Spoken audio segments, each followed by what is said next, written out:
All right, welcome back. It's a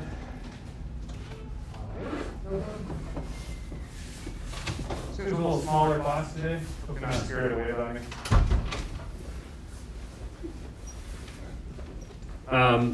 Let me start off with some announcements. Thanks for your patience last week.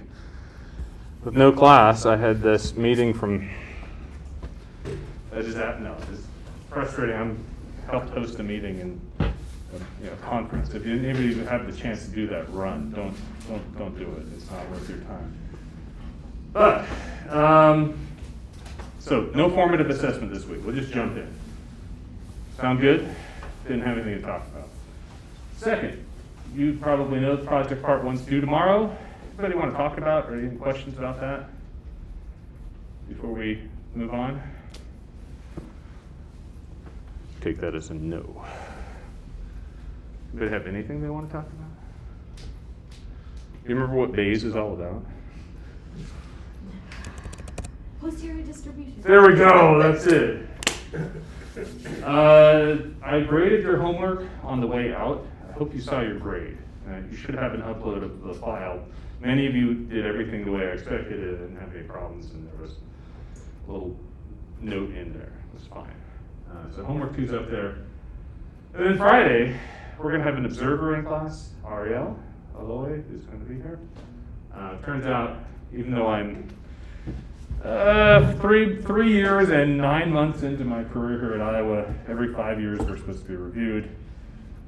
But the cycle for the review doesn't anticipate mid-year starts, so I'm going to have a 3.5-year review, or 4-year review. So he's going to go and do a teaching observation. At the end of the class, he's going to have some questions for you. Tell him everything you know. Be honest. No, I'm just kidding. I was going to say something. Don't be honest. Just lie. Tell him how wonderful I am. I might just have to walk out of class, be like, all right, just do that. No, I hope you tell them things that you would tell me. I hope if there's any way I can make class better, please let me know. If anything I can do to improve my teaching, let me know too. But he'll be here to talk to you about it in all seriousness. So I will leave class right around 1:30 on Friday, and he'll discuss and so forth. And if any of you are joining via Zoom, he will sign in to Zoom as well, and I will hopefully be able to get him to talk to you on Zoom versus otherwise. Or not Zoom, Teams, whatever we use now. So, yeah.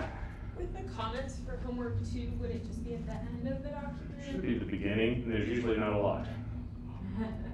Yep, okay. It's like a grade. Well done, most of you have. It was, so most everybody did things the way I expected to see them. But I will say this, I haven't had time to make a homework 2 answer key, but if you have any questions about it, please send them to me. Let me just be honest with you. Last night, 9 o'clock, I'm working on lecture. So this week is a just-in-time lecture building experience, which is funny because I've taught this class before, but I'm completely revising it. So I hope it's going at least understandable. So, but yes. For homework 2, if you have questions or if you'd like to talk more about it, just either hop into office hours, which are after class today, or find a time to talk to me. Okay? All right. Hello to all of you online. Good to see your icons. Hope you can see my screen and hear me. Okay. Shall we begin? Do you remember anything from the last time? That's not what I wanted. Well, I'm fighting or not fighting while so here's the funny thing. So I'm, go away for a week or what feels like a week, and it feels like forever. So there's already a bit of a, how do I call this, a startup cost, or this sort of like remember what everything was about, coming back. And then today I've got a little bit of allergies or asthma, and so I just took an asthma inhaler. Albuterol, but you have. And I don't usually use these. I only use them like once in a while, which is awesome. But I've got the proprioceptive feedback that I'm shaking. And when I'm in front of a group and I'm shaking, my brain goes, oh, you are freaking nervous. And the thing is, like, I feel really calm today. It's just my body is going like in overdrive. So I'm fighting this like proprioceptive feedback that I'm just like falling apart in front of you. So, yeah. You might have already said this, but you have office hours today? I do. Right after class, please do stop by if you can. And now, of course, I moved the file that I need. So, thank you for your patience with me. I'll try not to waste too much of your time. Chum, chum, chum. We need some compiling music, I swear. Next program, all right? That's what's going to be involved. All right. We're finally to psychometrics. You remember last time we left with leaving one out and weighted the WAIC, widely available information criteria. We sort of went through all the steps in the Bayes analysis, but with a linear model. And in reflection, I kind of think there's a lot to that. What was your perception? Did it seem like Bayes had a lot to it? Or was it like, come on, no, that was no big deal? Anybody want to offer their thoughts? That's okay, never mind. I'll just give you mine. There was a lot. Like from a teaching perspective to try to build scaffolding around, there's a lot there. So I warned about that. But we're in psychometric land now. Hooray, it's only October, although I did give you a week of psychometric before. So I am trying to break down psychometric models in a little bit different fashion than we do them in other classes. In fact, a lot different fashion, because each of the models that we have a class about, right? Factor analysis and structural equation modeling. That's confirmatory factor analysis for measurement models. That's a class. Item response theory. That's a class. We're going to do both. We're going to intermingle them. So I'm going to talk about these generalized measurement models. I actually put a couple chapters up on the icon. If you'd like to read more about this, it's from a book from 2004 by a couple authors, Anders Skrandl and Sophia Rabe-Hesketh. They talk about sort of the generalized latent variable framework. There's a lot of math in them. You can just flip through them, but if you're interested in that, just let me know. I can put more up later on. Need a drink, excuse me. Yeah. Is the R syntax up for this? Believe it or not, there isn't much. This is conceptual. Okay. This is all thinking, except for a couple plots, and I didn't bother plotting. I'll have that in the next I know, time. like plots, like story plots. We're going to look at data. So yeah, so we're getting into measurement models. Today's lecture objectives, this will be this week's lecture objectives. We're going to introduce these measurement models in general. We're going to talk about the steps needed in a psychometric model analysis. And then we're going to dive deeper into the, shouldn't be observed, that should be latent variables modeling aspect. Latent. There we go. And you don't need to see my notes here. There we go. Okay, these are latent variables. We're talking all about the latent variables this week. Because it turns out, whereas we have entire classes devoted to things like factor analysis or item response theory or whatever, the latent variable side is the one constant on that. What we assume about the latent variables, often how we model them, and the variation that we start to see when we get into the different types of features of the models, the different names the models go by, often gets into more discussion of like constraints on certain parameters that show. So I'm going to teach it from the two sides of an equation, right? There's the right-hand side, which is what I'm going to call the theory, like your latent trait theory, and the left-hand side, which is your data. So this week, we're on the right-hand side. Next week, we'll jump to the left-hand side. The right-hand side is still going to remain constant. Left-hand side is going to change a lot, all right? And then we'll kind of put them both together, okay? That's my way of trying to like break up the silos that we often teach these topics in, because they're very interconnected. Stop me if you have questions. But we have a data set to talk about today. Actually, this will guide us as we go along.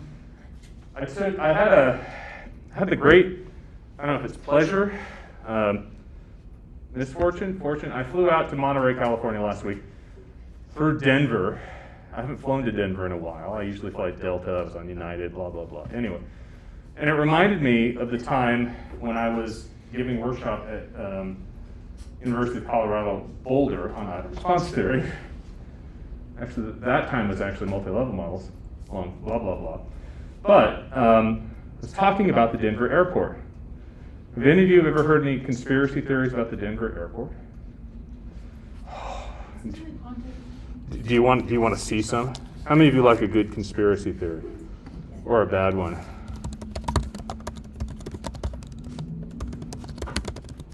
Well, what, haunted, maybe. It's just weird. Forget the debunking. We need the theory. Anyway, there are many, first of all, there's this crazy Bronco out in front with like these demonic eyes, and everybody's like, that's weird. It was built by some place called the New World Order. It has Illuminati headquarters. There's tunnels. There was a failed baggage system of tunnels underneath it that didn't work. There's crazy artwork. Like seriously, that is a mural of a guy with a skeleton and a gun, and it's creepy, right, on the inside of it. Here, if you can see that. Weird, right? So anyway, goes on and on and on. I won't waste your time on that. But I was sitting there in Boulder being like, hey, this airport, what's up with that? And then one of the students was like, she's a professor at Oklahoma State, I have this study on conspiracy theories. I'm like, oh, can I have your data to teach from that? Because I'm looking for data. So I had her data. It was 177 undergraduates from the study. I did a bootstrap resample, so these aren't the original data of the, so it's 177. And there was a measure of 10 questions about beliefs in various conspiracy theories being passed around the internet early 2010s. So, I feel like this has taken on added meaning, the way that we've understood a little bit more about disinformation and things that go on the internet, so I thought this is a really relevant example to our lives. But basically, it gives us a context for psychometrics that I think is kind of funny, or at least sad, I don't know. So everybody got to respond to a bunch of items with a 5-point Likert scale. These are the 5 points. And I just want you to know, I'm about to show you the items. The study passed IRB. I'm not telling you to believe or don't believe any of these beliefs. In fact, I believe that your beliefs are yours. I don't even need to know them. But if you see some of these and you're like, really, that was a conspiracy theory? Yeah, all of these were something that was going on in the 2010s. So they're not exactly glamorous. So let me show you these. Are you ready? Of course you're ready. Do I have to ask that? Oh boy, here we go. U.S. invasion of Iraq. Just go ahead and read.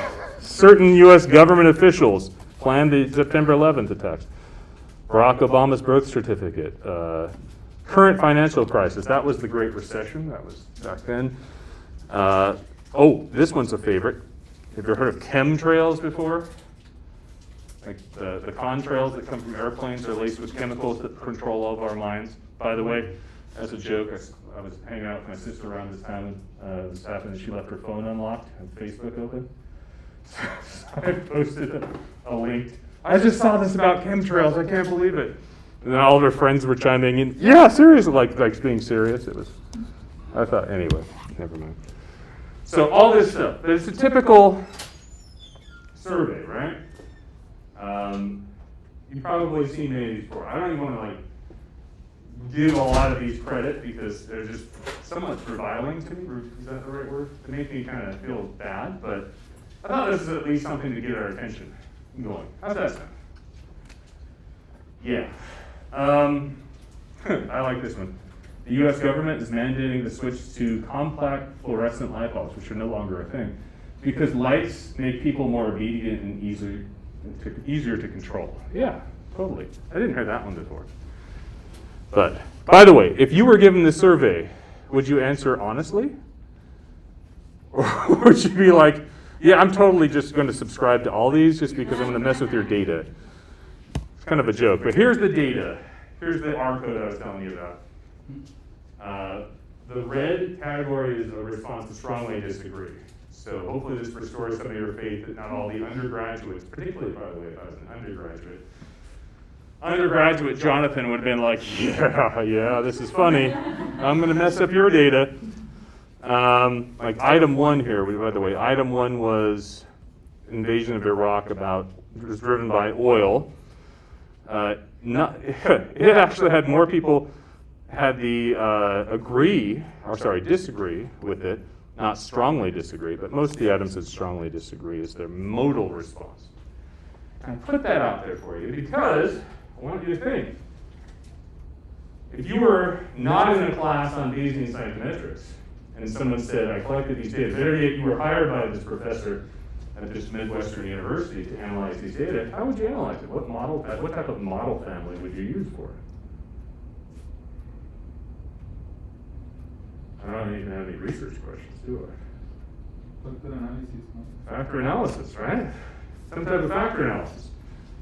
Well, next week we're going to get into factor analysis. I'm actually building those slides today, so I know this.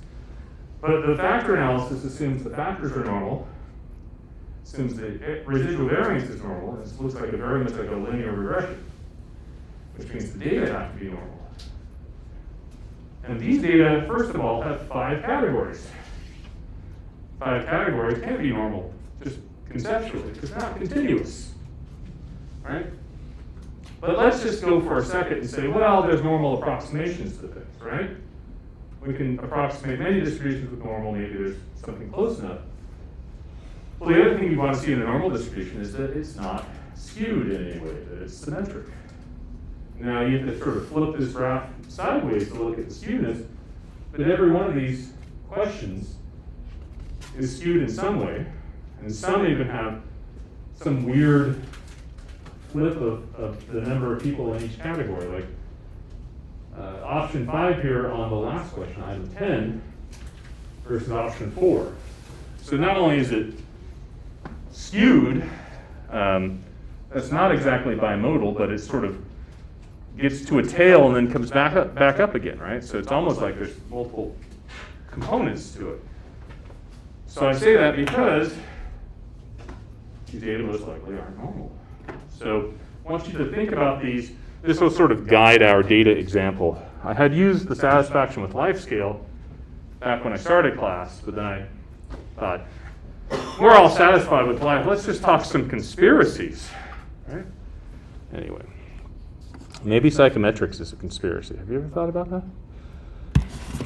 All right, let's move on. Any questions on the data first of all? Ironically, we're not going to have the data the rest of the class this week, but we're going to come back to it next week. Actually, let me just start here and say the psychometric questions I would like to know when I look at these data. First question, how many factors underlie conspiracy theories? Now that sounds like more of an exploratory factor analysis question. So one of the exercises that we are going to come to today is to talk about how many factors there are, how many latent variables, and what those might be. So take a look at those questions. We're coming back to that, okay?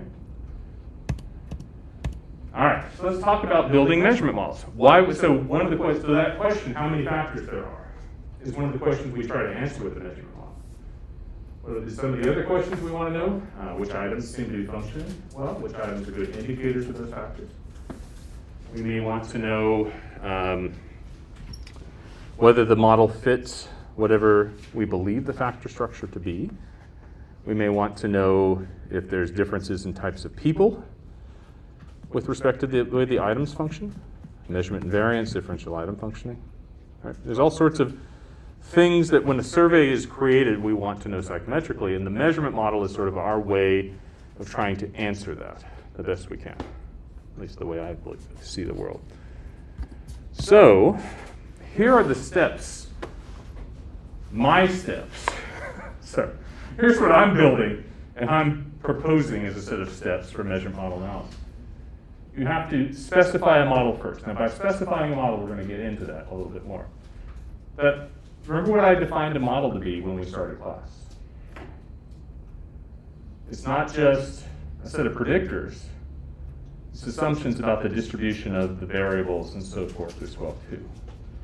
So that's part of this here. And when specifying the set of predictors, You remember that lecture I gave on psychometrics back in the day? I made the argument saying that the latent variables will be predictors in a linear model. We just didn't observe them, right? So they're going to function like that. So when we say specify a model, and we know that we need predictors and we need distributions, the first step of that is, what are the predictors? So in our case, those are the latent variables, right? So do you think there's a general tendency to believe in conspiracy theories? Is there one?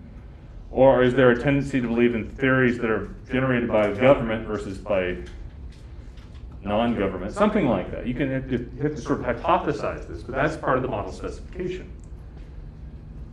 So when you think about that wholesale, the first question is, what are the predictors, or what are the latent variables? And then the second question is, which items are predicted by those latent variables, right? Which items measure those latent variables?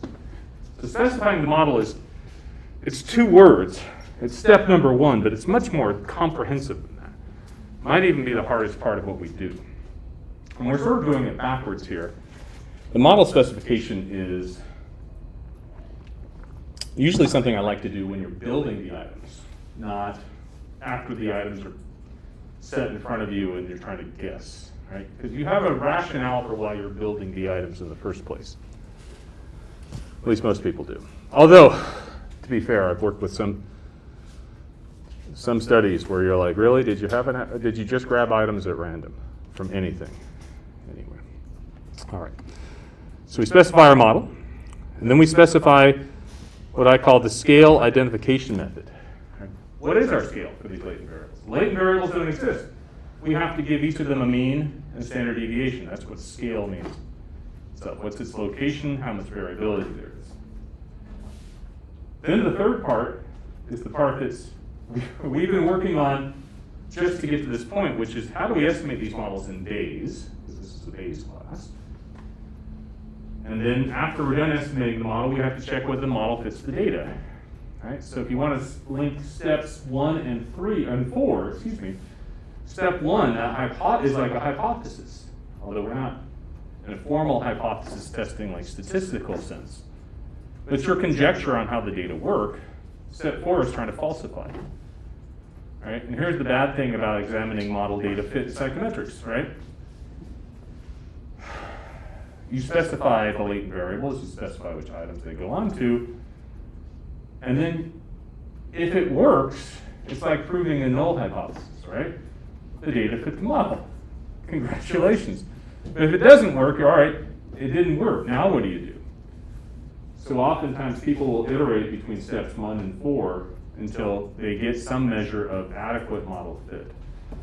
And that varies widely from discipline to individuals within disciplines to I don't know what. How are we doing with all this? Does this seem, for those of you who've had these latent variable classes before, does this seem familiar with what you had to do? Like if you were building a confirmatory factor analysis? Now, each field's a little different. In item response theory, if you're learning it with this in the context of educational measurement, specifying the model is usually done already, right? You're in a testing program, we use the Roche model, the end. Looking at model fit, yeah, there's some of that, but not a whole lot. Maybe we remove some items here or there. So there's varying steps of this depending on which use case you happen to find yourself in. I feel like the hardest steps sometimes are those that are taken to publish papers in some empirical journals. I call it empirical, meaning like applied science, where you're studying some phenomenon rather than like theoretical or basic research that we do in a lot of the statistics or model building or math side of things. So that's the main part. But then once all that happens, then I have these other values here. So why is model fit the most important part here is the question. Why do we stop there? Let me ask you that.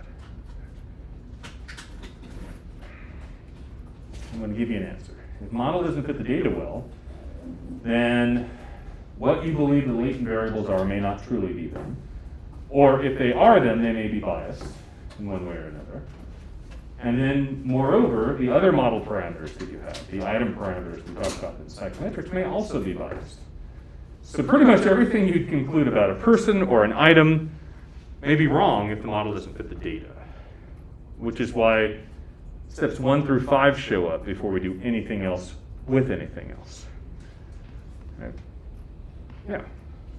So in this class to assess point 4, the model data fit, in the case of absolute data fit, we will be using the PPMC and PPPP. PPMC and PPP value and all of that is absolute data fit. We will also use relative measures of model fit, which would be WAIC information criteria, or the leave one out as well, which are a lot harder to calculate in these contexts. So model fit's really important in a lot of fields because of that. Ironically, I feel like in educational measurement, model fit is the least looked at. Not always, but the least. I don't know if you've had that experience as well. Because there's this sort of this idea that we're just doing IRT, it's all unidimensional, it's all good, something along those lines. Or better yet, not even IRT, we're just going to add up scores. Is there any model fit in classical test theory? I don't know. How do you know? No. I see it. No. Ji Young? No. I mean, sort of. I guess you can. There's certainly data inspection, right? But let's imagine you're adding up a bunch of number correct scores to make a total score. How do you know that there's one that's unidimensional? There should only be one score there.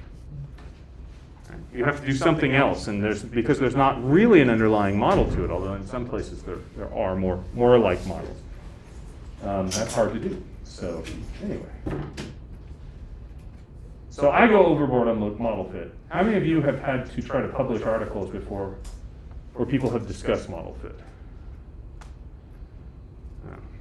How many of you have had to worry about model fit in any of your analyses before? Oh, that's good. Oh, they're good. Good. I tell you, it's very frustrating, right? It's very difficult because the standards for model fit vary quite a bit. And the more and more you study model fit, the harder it is to really ascertain. So I will say that model fit, there's the model fit exercise you have to do, but sometimes even when you're doing it, it somewhat feels like it's hand waving, like very superficial. But it's critically important. So then, after model fit though, then I talk about estimating scores, right? Turns out, depending on how we code our Bayes algorithm, the score, the latent variable estimate, is part of the model itself, usually, at least the things I'm going to teach you. What's that mean? That means our score estimation is literally a part of the output. It's there in the analysis itself. We have everybody's score. It's a parameter, model parameter, effectively. But what do we do with scores when we're done? How many of you have used some type of score in a different analysis later on? Let's say a test score, a number correct, or a GRE, or an ACT, or an SAT. Did you just use the score as if it were perfectly reliable? What did you do? Standard error. How did you do that? Calculate, but that was a year ago. Calculate information, because information is related, is 1 over standard, or the standard deviation, and generate a range of potential scores. So you imputed plausible values? No. I mean, that might have been what happened. Okay. The computer did it for me, but Okay. yeah. Okay. Was this NAPE data? No. No, I think it was when I was working with Cass and Ahmed on the Raven, we generated factor scores, and then also we talked to Lisa, and she said, I don't think we did this for the project, but she said, it would be better to generate standard errors for each person. Okay. Because that's more. And then what did you do with the standard errors? I don't think we got to it. I think kind of deciding which questions were more precise for which theta values. Okay. So that's a little different. Okay. Hold on. I put that under item evaluation. Okay. So that's number 7. For number 6, how many of you have taken a test score and used it in another analysis somewhere? Ever in your life? It's okay. I'm not going to I've done it too, all right? We're not going to throw stones from our glass houses here. No? Maybe? How many of you read a research report where that's happened? How many of you ever looked at like some of what we call the validity studies that go with, let's say, college admissions? Right? First year, or let's say an ACT or an SAT score predicts what? First year Success. GPA, usually, right? Something along with. GPA is a better predictor, but. Pardon me? What was I it? said high school GPA is a better Well, predictor. agreed, but I'm building an argument. yes. So, let's think what happens. Your score is a predictor. You put it in a linear model. But that score in a linear model is treated as if it is the one score. There is nothing but that score, meaning it is perfectly reliable. What happens to your linear model if that's not truly the case? It isn't right. Right, you have a bias. Your estimate of the bias for the parameter of prediction happens to be, it actually is smaller. It's an attenuated relationship, we call it. So we're like, oh, we underestimate a relationship. However, we also, though, damage the standard error of the predictor, which is also problematic, right? It looks like we have a lot more information about somebody or about the data when we really don't. So secondary analysis with scores is a big, like, I would call it pet peeve. It annoys me sometimes because we have these scores, we do all this work psychometrically to get a score like the GRE. And what do we do with it? We ignore the standard error, we ignore the reflection of it, and we do some other analysis as if it were perfectly estimated and call that all good. And I think that's a problem. If only there were a way to do something differently. It turns out there's a testing program in the United States. I actually think it's a nice testing program, National Assessment of Educational Progress, NAEP. And you can get their data. You can go to NAEP training exercises. I think they're having one in December. They have one every year. I even went to one. When you get their data, there's not one value of the score per person. There's 5. Right? So what they ended up doing was sampling 5 values from what we would call a posterior distribution of theta. And then they teach you how to use those 5 values and weight them per person, so that you still only have one person's observation, but you've got 5 different values of what their predictor might be. And an analysis.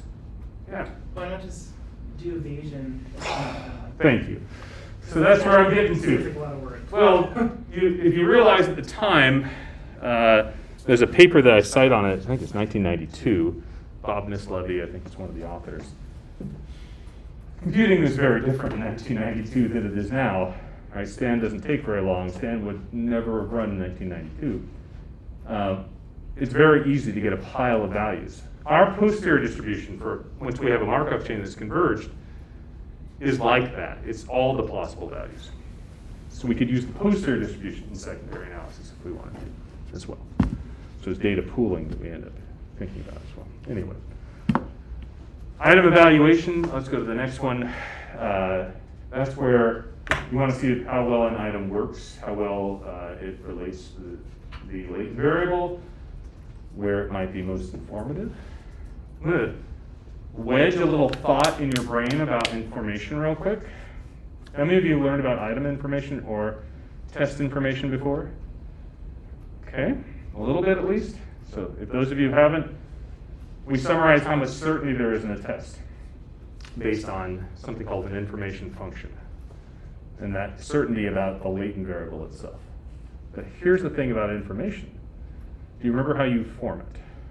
It's whenever the variance. Yeah, but what is the variance? How do you find that? Standard We're going in circles. So the information function.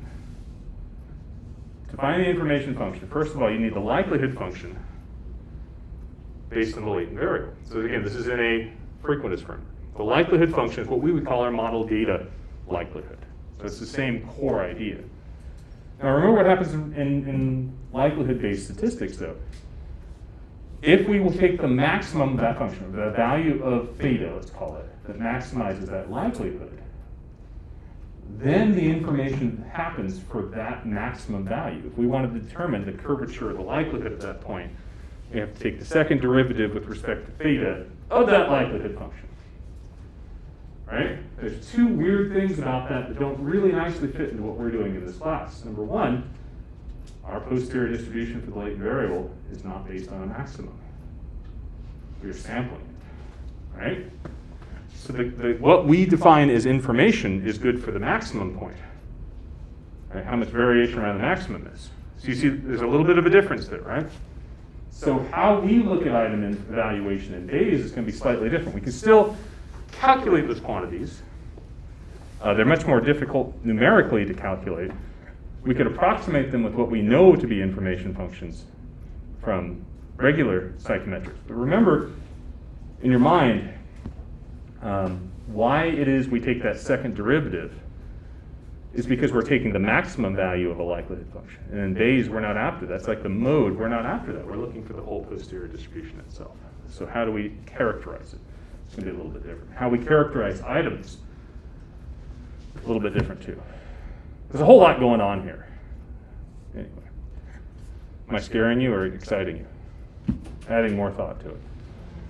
Every time I do something in days, by the way, my head sort of gets twisted in ways I didn't expect it to. Just this morning I did a result that I'll talk about next week that I didn't expect to have happen. I'm like, oh, right, because I've been trained mostly in the way that you normally are trained, right? Scale construction, I'll go to that next.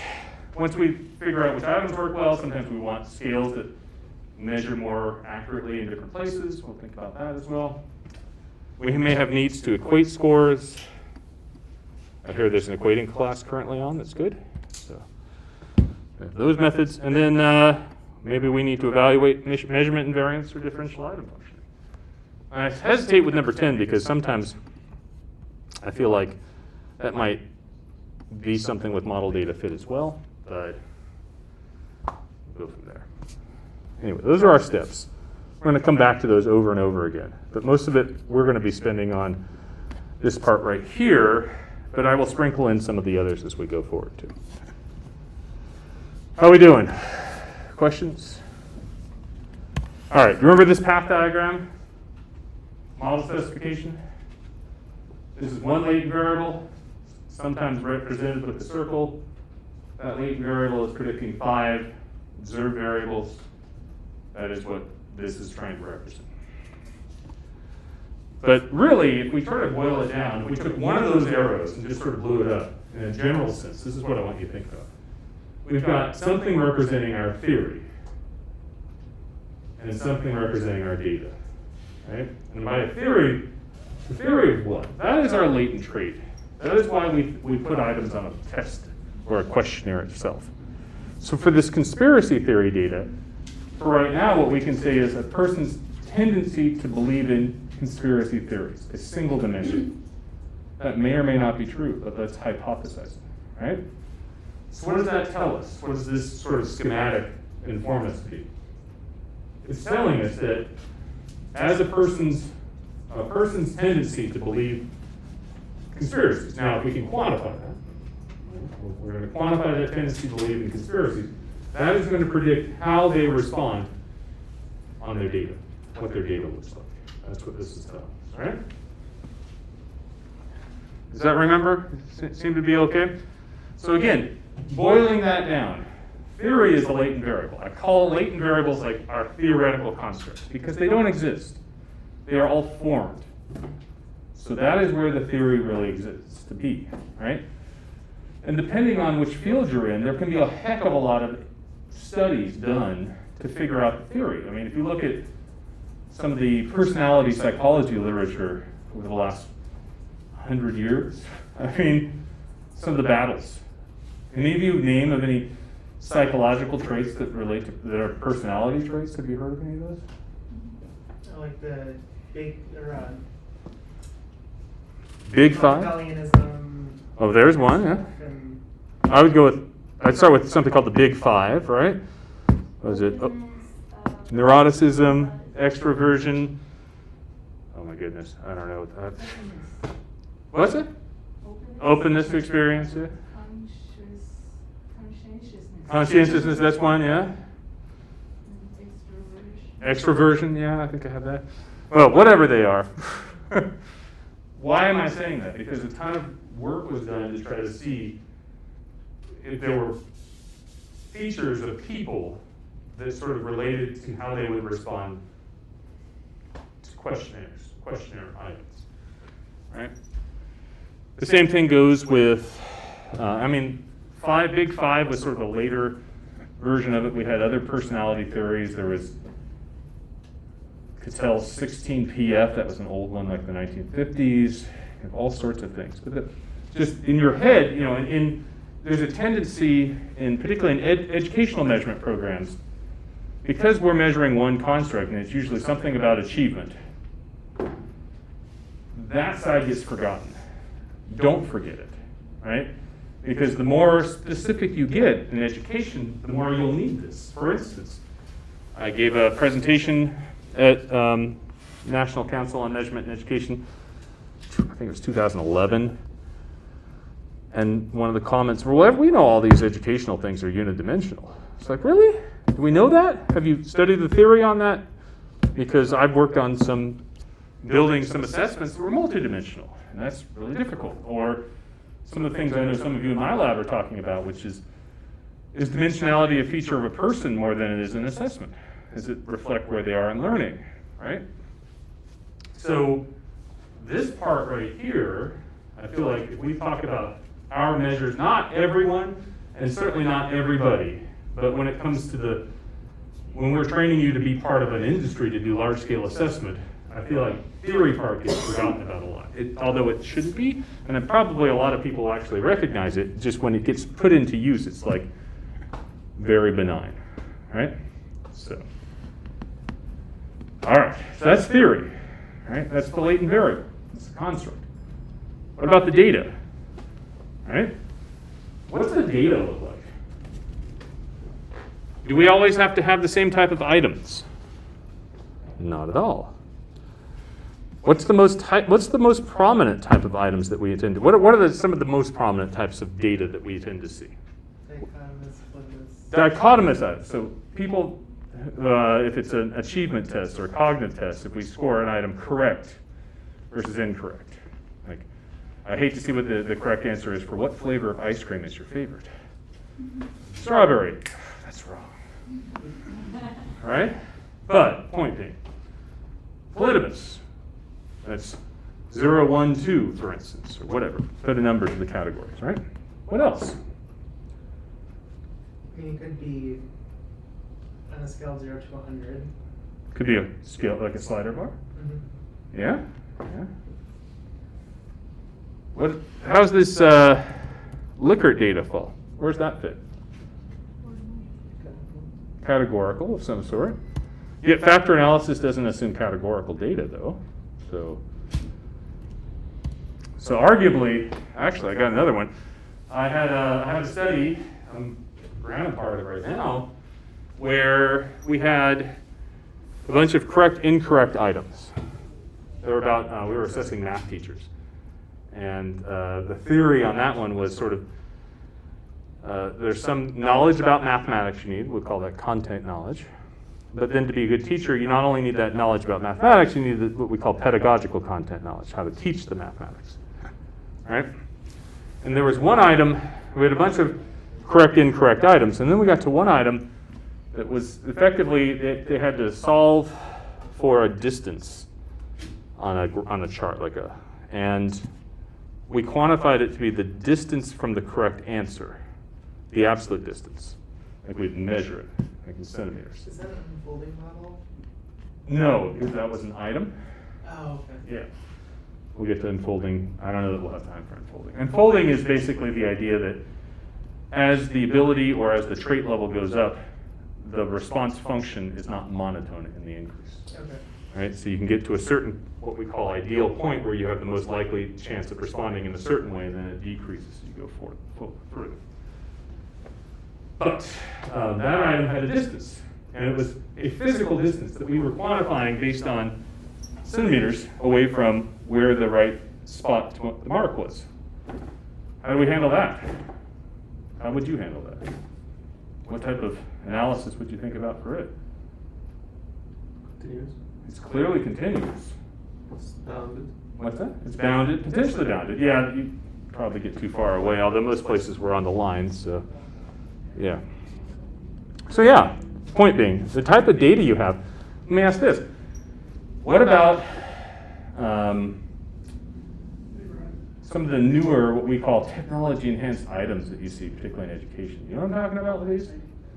Multi-select. So how many of these options are true? How do we handle that? Partially. What's that? Partially correct. Oh, so we apply it, we take the data and transform it. Yeah. Yeah, that's actually how it usually is handled. I don't like that. I don't like that because now it's our opinion that's sort of getting in the way of the analysis. Latent class. So that's on the theory side, though. There are groups of people. That's a person thing, not an item thing. But I would tell you, like from a multi-select item, I look at each of those options as being part of a bundle. And the selection or not selection of them would have their own response function, and then there'd be something for dependency in the bundle itself in the model. That's how I look at it. There's all sorts of ways. I feel like there's room for a lot of research on how you can map more theory onto more types of data in education, because we do a lot of,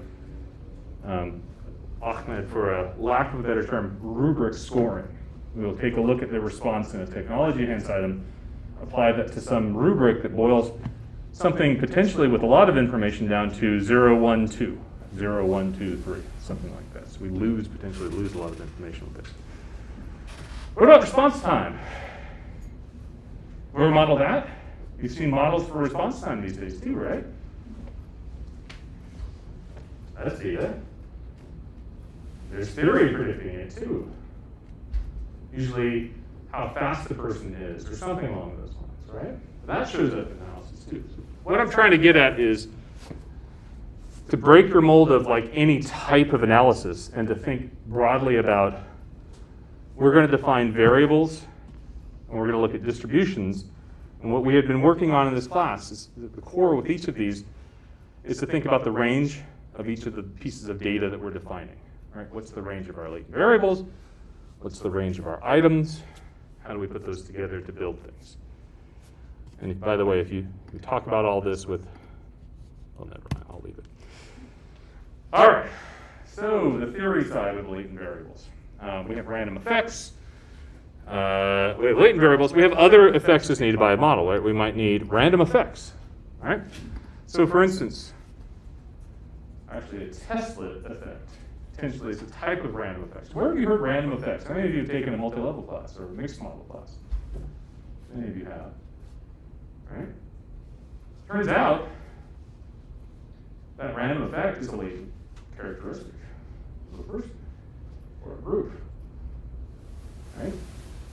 So there's an intricate interplay between psychometric models and mixed or random effects models. In fact, they're almost one-to-one. You can look at a Roche model as a random effects model with a random intercept, where the latent variable is the random intercept.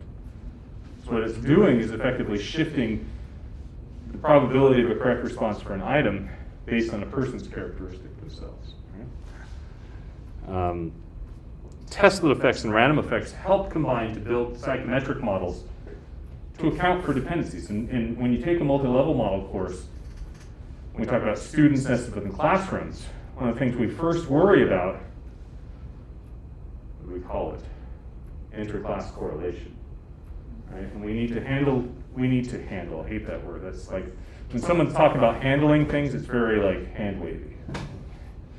But we need a way for a model to account for inter-class correlation, because what that ends up saying is that we may have a sample of 20 people in our class, but because they may be correlated, it's more like having a sample of 10, so we need to sort of build that into our analysis as well.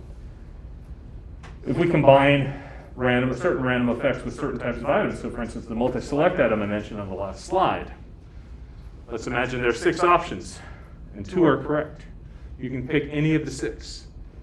If you model each of those options as being selected versus not, each one of those is like a dichotomous response. but all 6 have a dependency. Perhaps we could put a random effect in to handle that dependency. So we can have both. The probability someone selects this option, controlling for not only their latent variables ability, their ability level or their trait level, but also controlling for the other dependency of having the set that appears simultaneously. Have you thought about that before? Have you seen that before? It's getting into the idea of a testlet model. A testlet model, we saw testlets. The place I came to it first was in analysis of reading passage data. So you have students read a passage, and they have 5 or 6 questions to answer about that passage afterwards. Probably as a student, you've had to do these before. I remember doing this in school, right? Turns out those 5 or 6 questions are interrelated because they all relate to the passage. They're not exactly independent, even conditional on the value of the trait, which is the assumption of the model. So we need some other type of way to model that interdependence. The term testlet was used, but testlet effects are a type of random effects model. Now they get more or less complicated as we go further as well, but it blends the two. And so when you think about theory, that interrelatedness is really what's there itself. It's kind of an interesting way of thinking about it. Anybody have questions about that? All right, forget the questions. Well, Yeah. how do you build dependency into a Bayesian? The same way you build it anywhere else. You specify the model with it there. And so if you think about, thank you for asking. If you think about an item response function. So again, right now it's this nebulous theory predict data, and I also gave you the linear model, right? So the linear model has a bunch of predictors. One of those predictors is going to be our latent variable, right? It's going to predict only the items that we say measure it. Now, if we have a bundle of data that are interrelated, there are other ways of controlling or modeling them. One is another latent variable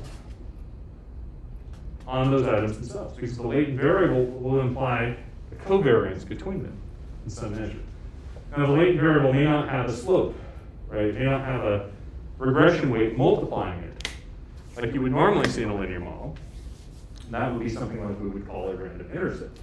So it shifts the intercept for each, not necessarily the slope itself. But a basic way of understanding how to handle dependencies in bundles of items is to include additional latent variables or random effects. And again, that's where I'm mismatching the two terms, because they serve the same purpose, but for different reasons, right? That goes back to another part. How many of you have learned that random effects, like random intercepts, are error effects? Ever heard that before in any of your classes? Good. Well, you're probably in a psychometric. I've done that before. So if we have a bunch of dependencies, like let's say we have 5 items from the same passage, and we have one, let's call it ability, reading comprehension, right? Measuring those 5 items. And then we put a random intercept on each of those. Now, that random intercept is there to look at sort of what we would call like the correlation amongst the items, and that's apart from reading comprehension itself. In our model, like from a numerical standpoint, like the computer doesn't care which one's the ability and which one's the random intercept. But from our design of the assessment, we care. And our design is built to maximize the information about one while controlling for the presence of the other. And so when you start thinking about, this is where the interplay, this is why I'm emphatic about this, when we talk about ourselves as having a measurement and a measurement statistics program, that you can't do them both without knowledge of both. All right? And there is no such thing as a measurement course or a statistics course. They're both. Because design and statistics and measurement all interplay to build the model or to build the design that gives you the right answer for what you do. So what I'm saying that is, you may have 5 items here, it may have a random intercept. That random intercept is almost the same specifications we call our latent variable.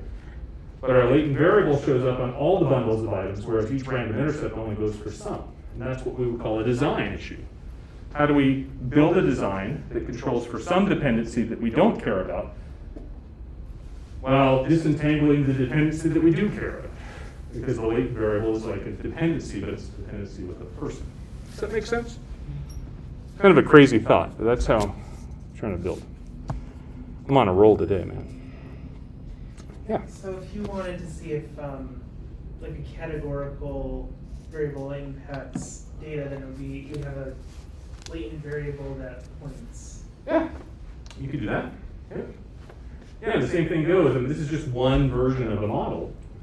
One univariate model. The data would be the outcome. The latent variable would be the predictor. This is a 5 observed variable, 1 latent variable model.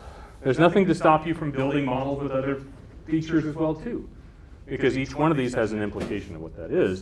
And I'm saying all this right now because you know where this is going to end up. In Stan, each of our models, each of our items is going to have its own linear model. And we get to pick what goes on that linear model. Whether that linear model is a single latent variable like we'd find in unidimensional IRT, or something ridiculously complex, like I was just talking about with random intercepts and other dependencies and so forth, we can pick it. We can do it. We can build the code for it. Yeah. So would you, if we're designing a study, would you recommend drawing out first what the path model is and then developing the code for it? Yeah, I think so. I think anything to help you sort of organize like the features that you're interested in, maybe the features you aren't. So each edge is, in Stan, each edge is going to be its own. That's right. Actually, each variable in Stan is its own thing, Okay. including latent variable, which doesn't exist. Interesting. But yes. So Yeah. for a scale that first use, we can judge whether the items are loaded on the factor or the latent variable like in the factor analysis scheme. Exactly. Right. Yeah. Yeah. Yeah. Yeah. Using these slopes. Yeah, absolutely. Absolutely. In fact, that's what we're going to get from it. Each one of these items is going to have its own item model. But then from that model, that will have a slope. That slope predicting this is the factor loading. So patterns, Mm-hmm. response patterns, how does that work? Well, it depends on what parameter is being investigated. So in the Bayes algorithm we talked about before, in some steps, we've only seen the linear regression part, but we talked about how each parameter has a chance to move, right? The chance to change its value. When we get to the latent variable, its likelihood function, the data likelihood for it, is based on everything that shows up on the model statement. And so when it shows up like that, that likelihood is like a response pattern governor, if you want to call it, right? It's where the response pattern gets described. So that's what its value, the likelihood, is a function of the response pattern and the parameters in the model itself. So in the likelihood function, is there weighted, or is each observed variable weighted as to how much it impacts? Oh, yes. Oh, okay. Yep. Now remember, the likelihood function for our data, for the latent variable, is like the likelihood function of a bunch of regressions, right? And this is going back to that second week class. I talked about local independence a little bit. But conditional on the latent variable, we often make this assumption that each of these are independent, which means we could calculate the likelihood of a person's Y1 observation conditional on a value of theta for them. And we can do that for 2, 3, 4, and 5. But then if we wanted to go and talk about the pattern with the assumption of local independence, that's the product. Or if we do the log of it, we take the sum of the log values of it to make the product of the likelihood itself, the log likelihood. Does that help? So why not start with the likelihood function first? Like for teaching? No, just Oh, no. for like study. I guess is it better to map it out like this, or is it better to think about the likelihood? Well, I think it all depends on how your brain works and what you were trained, right? And because there's a wide variance of how people have been trained, most people don't think about the likelihood function, right? But the likelihood function is what's going to govern what the value of the latent variable happens to be, because it's talking about how likely a transition for a value is in a Markov chain. Is this just too much theory for everybody? I feel like I'm boring some of you. Raise your hand if you're bored. It's okay. It's okay. Like, who's going to do that? Honestly, like, I hope I have a fairly objective grading system. You're not going to get penalized in this class for being bored. It's okay. I feel like this is very micromanaging. Me? But not in a bad way. Oh, no. I encourage boredom. It's great if you're No, bored. I mean like building Bayesian models is like you get to control everything. Yes, yes, you do. Thank you. Sorry, I thought you were talking about me. No. Yeah, I'm a micromanager in some things. Like the counters that better be spotless, and I know how to do it. Ask Lisa. But apart from that, when it comes to building code, yeah, absolutely, right? You have to build, like, what do you do in your normal non-Bayes version of psychometrics, right? You're using M+, or you're using Lavon, or you're using Bilog, or Multilog, or FlexMerc, or IRT Pro. And what's it done for you? In the back of the scenes, it specified the likelihood. It needs you to go and tell it what parts show up on it, what part of the data shows up there. It's doing all that part for you, right? For the building in this program like Stan, you have control over all of it, right? Which is, in some ways, perfect, because data don't always fit the box that M+, and actually M+ is really general, right? It does a lot, but it doesn't always fit into that. Or, I'll give you another thing. Lisa was working on something. She actually gave a presentation at the end of my last class, sort of combined forces for some of the multi-level she did. She did M+ had a, what she called the smushed effect. There was this, not a smushed, it was, one effect was supposed to be something called contextual when M+ was reporting it as between, or it was maybe the opposite. So she showed me the model. I got it working in JAGS. And it came down to whether, in one line, you put the error term, or you put the variable itself. One did one did the other, and M+ wouldn't tell you which one that is. Right? And so what I'm saying about this is it's complicated, it's micromanaging, but in two ways that's good. Number one, not all the data fit the way that the people have built likelihood functions for. And number two, you have complete control over what goes into your analysis. So you know what is happening pretty much under the hood, for the most part. And even here, I mean, we're not actually building likelihood. We're giving notation to say Y has a normal distribution, or theta has a normal distribution, things like that. But it's there. How's this going? All right. So the data side, we already talked about that. What shows up on the data side? I talked about latent variables. I forgot this last one. I'm going to give you, in this class, when we get to diff and measurement variance, I'm going to present that to you in a linear models framework. Maybe you've talked about uniform diff before. What is uniform diff? Only one parameter is different. Okay. What is non-uniform diff? More than one. Yeah, like is it a shift of the mean, like the shift of the curve, or if there. Turns out you have a latent variable model and you have an observed variable that's a group. That's a main effect and latent variable interaction added to the analysis itself. You want to test for measurement invariance or diff? Uniform diff is putting in the group variable times the regression weight. That shifts the mean. Want to test for non-invariance? It's the interaction of latent variable times the group variable. That shifts the slope. So again, all this goes back to what you learned before, which was linear models run the world. So you probably may have seen that in Lisa's class if you've taken her class on measurement invariance and diff. And there are other ways of thinking about it. But I like this because it's something that fits the latent variable framework that we're in. It talks about how we can go establish what the parameters are different from each other on the basis of other observed variables, and provides an easy way to test for it. So, anyway. And you don't have these assumptions. Oh, mimic model, that's only on the intercepts. Or, oh, Mantle-Hansel, that's only uniform diff. We don't do any of that stuff. We're going to go to the core of what we're after. So, all right.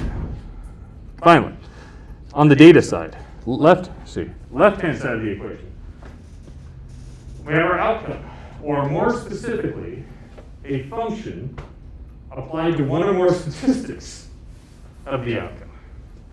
That's a little odd way of thinking about it. In linear regression, we always talk about predicted values, but remember in linear models part of this class, the predicted value is actually the conditional mean, right? So what we were doing is not modeling the outcome directly, we were modeling the mean of the outcome. That's a little bit weird, right? But because we were putting the parameters on the mean side, those were modeling the mean.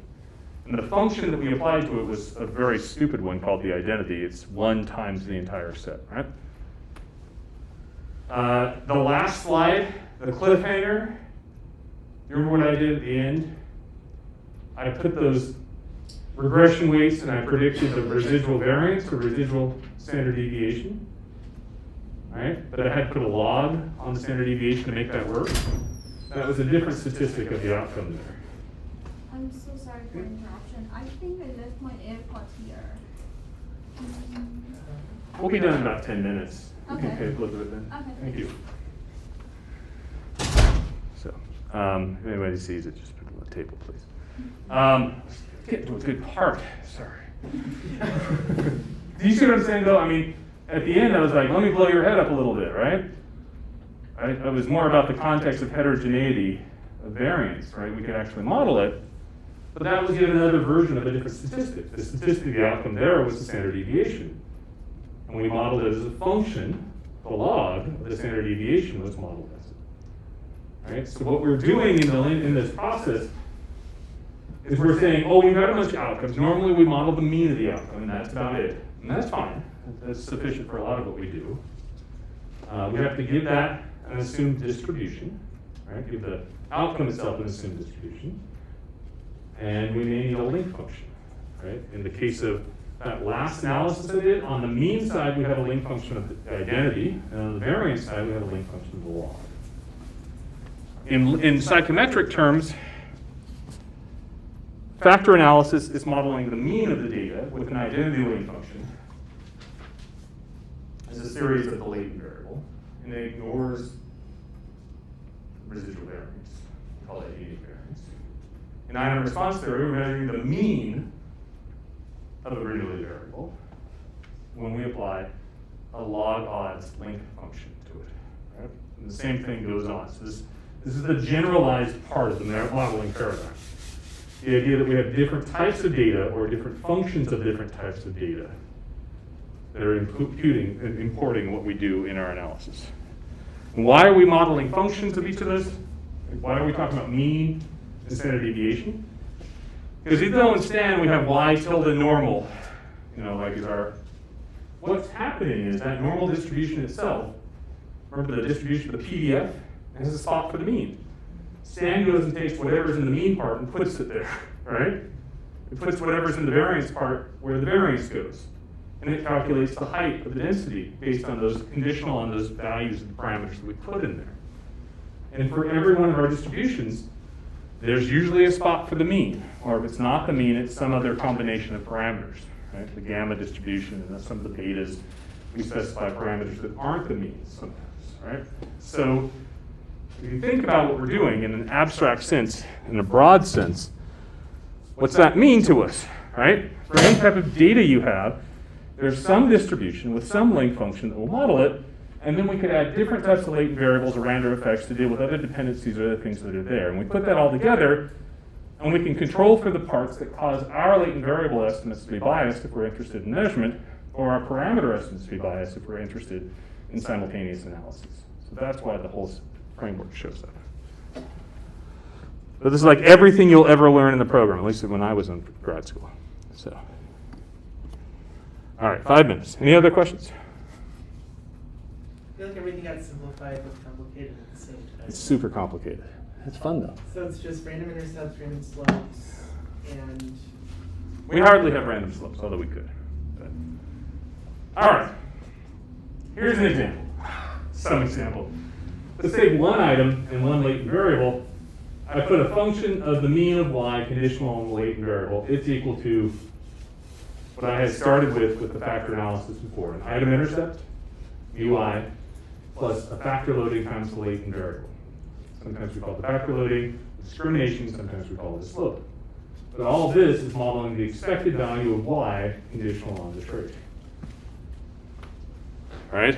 So why I'm doing this is the following. For this lecture and this week, we're just going to hone in on the right-hand side. And the left-hand side is going to be left like this. That's a mess. Nobody would ever write that. No one's ever going to publish you if you do that. But that's how I want you to think. We are going to build what we will call a linear predictor, right? A series of a linear model to predict some function of the mean of the variables. Okay? This is my attempt at teaching the generalized approach to all these models themselves. Okay? So in the right-hand side, this is, again, where the theory goes, right? The theory is actually represented there, mostly. On the left-hand side, though, and actually the other part of it, all that we're going to do for this class is continuous latent variables. By the way, thanks to those of you in the EMS that voted on my next class, I'm going to teach multidimensional measurement models next fall. You're welcome. We're going to go into more of, maybe not Stan as much, but much more of the theory part as we go forward. But for us, all continuous latent variables, all the latent variables will be continuous. In that other class, we'll have diagnostic models where they'll be categorical. We may have some Bayes nets and other things with categorical variables as well. Yes, all latent variables continuous. The left-hand side, as we go along, we'll call that the data. It's the different types of data. And these additional assumptions should show up here. Sometimes what we'll end up seeing on the right-hand side is that we will differentiate certain models by the assumptions that show up over here. All right, so for instance, we make an assumption that all the loadings are equal across all the items. Sometimes we call that a parallel or a tau equivalent items model. Right? Make things work. So, or Roche model if you want to go a step further. So, all right, latent variables. Just remember, they are built by specification. We specify the latent variables. They do not exist. Right? So just remember that as you're building, you're thinking about this. So what do I mean by that? We get to specify what's the latent variables distribution. For most of the classes and the papers that you read, it's normal. Normal, normal, normal. Normal, normal, normal, normal. That's why it's called normal, because it's normal. But even then, because they don't exist, we have to specify what their mean and standard deviation happen to be. That's step 2 in those analysis steps I gave you. So here's the key. And I had sort of, when my younger years, I always thought this was so less important, but it's interesting because in education, because so many things we do are unidimensional by design, again, we define it that way, this next step sort of gets forgotten. But we create latent variables by specifying which items measure them themselves. That's the same way of saying an item loads onto a factor, like the old factor analysis term. I think a better way of saying this is this item is built to measure this construct, this theoretical thing that doesn't exist. So I've written this for a very specific purpose. It's to measure this construct. So what we will create is what we call in the diagnostic model world a Q matrix, question matrix, where each row is an item, each column is a latent variable, and the entries are a 1 if that item was written to measure that latent variable, or a 0 if it was not. In other areas, we might call this an item alignment, how well items align to certain constructs, or a factor pattern matrix, which you may have seen in confirmatory factor analysis. I like the idea of the Q matrix, the Q stands for question. You start to see this more and more in lots of talks. Even at the conference I was just at that didn't have anything to do with what I do, people were using Q matrices. It came from a set of researchers named Tatsuoka in 1980s, 1983, so it's pretty cool to see. But now, we're out of time. So, thank you. I know I could just keep riffing on this. Time flies when you're doing just a little fun with, link functions or something, right? Thank you all for your time. Hope to see you Friday, one way or the other. If you have questions about anything, let me know. And again, if you see an AirPod, just please bring it up to the front. Thanks to you online as well, and hope to see you Friday.